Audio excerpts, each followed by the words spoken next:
video, I'll be diving into the world of sex offender registration and notification under the Sex Offender Registration and Notification Act, also known as SORNA.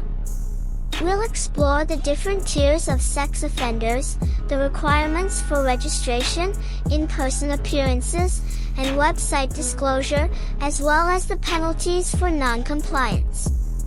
So let's get started. Under SORNA, sex offenders are classified into 3 tiers: Tier 1, Tier 2, and Tier 3.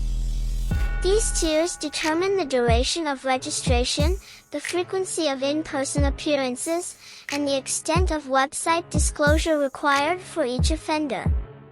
Let's break it down. Tier 1 sex offenders are considered a residual class, comprising those who do not satisfy the criteria for Tier 2 or Tier 3. This includes individuals whose registration offense is not punishable by imprisonment for more than 1 year, those convicted of receipt or possession of child pornography, or those involved in sexual assault against an adult that involves sexual contact but not a completed or attempted sexual act. Moving on to Tier 2, the registration offense must be punishable by imprisonment for more than 1 year, and it must fall into one of 2 lists. The first list includes offenses committed against minors that are comparable to or more severe than certain federal offenses, such as sexual abuse, sexual exploitation, or attempts and conspiracies to commit these offenses. The second list includes offenses involving the use of a minor in a sexual performance, solicitation of a minor for prostitution, or production/distribution of child pornography. Finally, Tier 3 offenders have registration offenses punishable by more than 1 year of imprisonment. The criteria for Tier 3 include offenses comparable to or more severe than aggravated sexual abuse, or attempts and conspiracies to commit these offenses. It also includes offenses against a child below the age of 13 comparable to or more severe than abusive sexual contact, as well as kidnapping of a minor, excluding cases committed by a parent or guardian.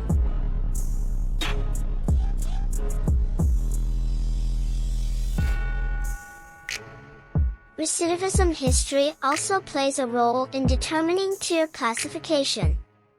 If a sex offender's registration offense occurs after they become a Tier 1 sex offender, they are reclassified as Tier 2. Similarly, if the registration offense occurs after becoming a Tier 2 sex offender, they are reclassified as Tier 3. It's important to note that jurisdictions have the flexibility to use their own labeling or categorization approach as long as they meet or exceed the SORNA requirements for each tier. Now that we understand the tier classification system, let's talk about the requirements for sex offender registration.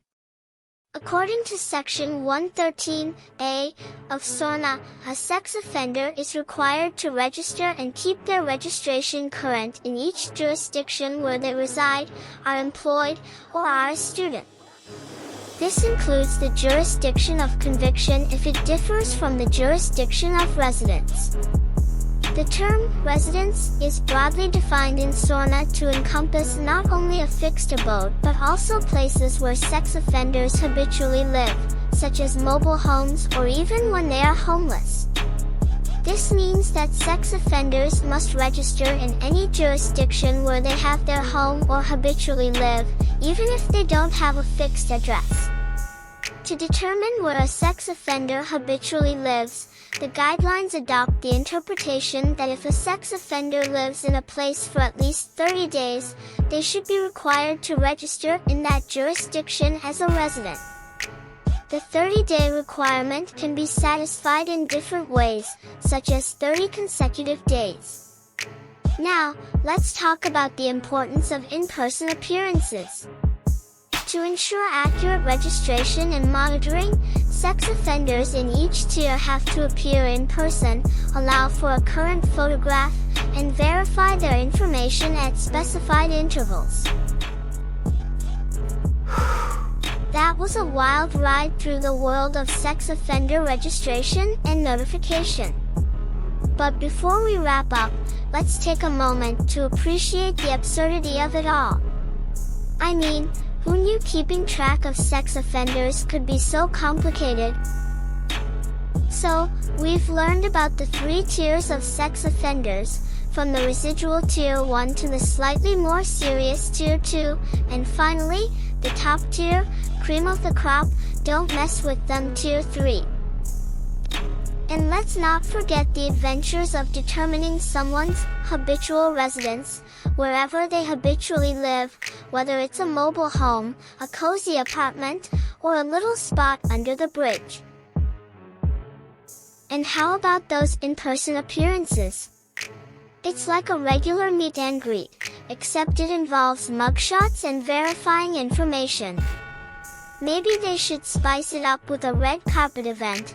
Picture the paparazzi snapping photos as offenders walk the registration carpet. Now that's a star-studded affair. But hey, who said we couldn't add a little humor to the mix? I mean, look at the mugs on these motherfuckers. Jesus Christ. Ew! Ew!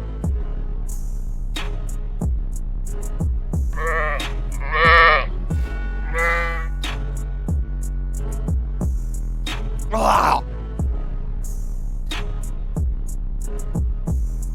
Oh! Blech! Blech!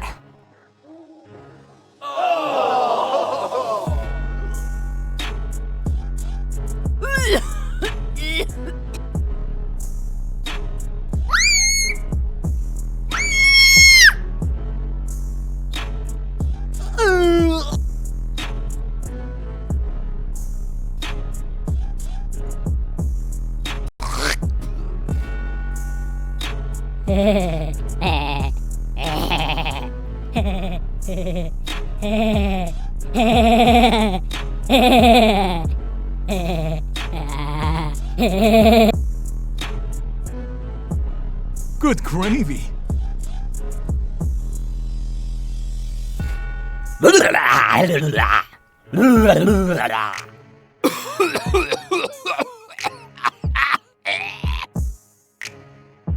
Ew!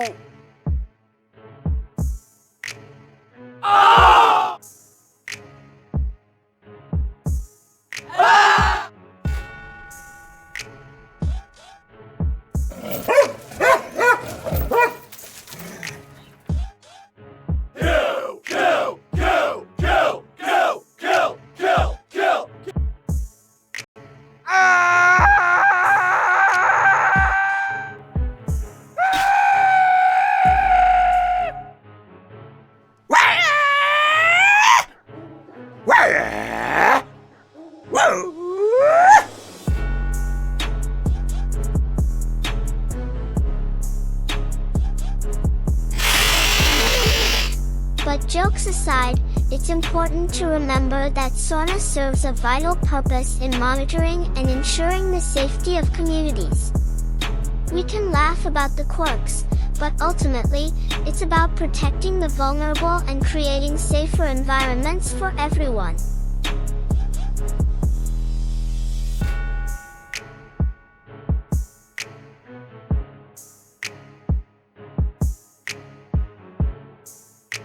That's all for today, folks. Thanks for joining us on this informative and unexpectedly amusing adventure. Remember, knowledge is power, and with a touch of humor, it's even more memorable. Stay informed, stay safe, and we'll catch you in the next video. Peace out.